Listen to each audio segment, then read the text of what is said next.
নজর রাখবো পরবর্তী খবরে। প্রধানমন্ত্রী নরেন্দ্র মোদীকে ব্রাজিলের সর্বোচ্চ সম্মান the grand collar of the national order of the southern cross 26তম সম্মান পেলেন প্রধানমন্ত্রী নরেন্দ্র মোদী। ভিন দেশের পক্ষ থেকে সম্মান প্রধানমন্ত্রী নরেন্দ্র মোদীকে। সর্বোচ্চ সম্মান the grand collar of the national order of the southern cross পেলেন প্রধানমন্ত্রী নরেন্দ্র মোদী। 26তম আন্তর্জাতিক সম্মান পেলেন প্রধানমন্ত্রী মোদী। ভিন দেশের পক্ষ থেকে সম্মান এবার প্রধানমন্ত্রী নরেন্দ্র মোদীকে।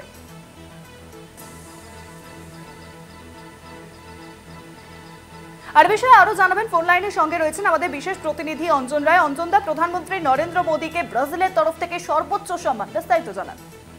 দেখো, এটা তার 26তম সর্বোচ্চ সম্মান বলতে পারো। বিভিন্ন দেশ প্রধানমন্ত্রীর ভূমিকা, প্রধানমন্ত্রীর আন্তর্জাতিক সম্পর্ক এবং ভারতবর্ষকে এগিয়ে নেওয়ার যে ক্ষেত্রে যার অবদান, সেই ভূমিকাকে সামনে রেখে কিন্তু এই ধরনের সর্বোচ্চ সম্মান দিচ্ছে। বিশেষ করে বিশ্বের বিভিন্ন সময়ে বিভিন্ন ঘটনায় ভারতের প্রধানমন্ত্রী যেভাবে এই ভারতের গুরুত্ব বাড়িয়েছে গোটা পৃথিবীর সামনে, সেই গুরুত্বকে উপলব্ধি করে অন্য দেশের প্রধানমন্ত্রীকে সর্বোচ্চ সম্মান দিচ্ছে। ব্রাজিলও সর্বোচ্চ সম্মান দেওয়া হয়েছে তাকে। এই নিয়ে তিনি 26টা দেশের সর্বোচ্চ সম্মান পেলেন।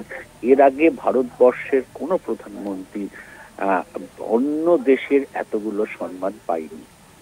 অনেক ধন্যবাদ অঞ্জনদা, ফোন লাইনের সঙ্গে ছিলেন আমাদের বিশেষ প্রতিনিধি অঞ্জন রায়।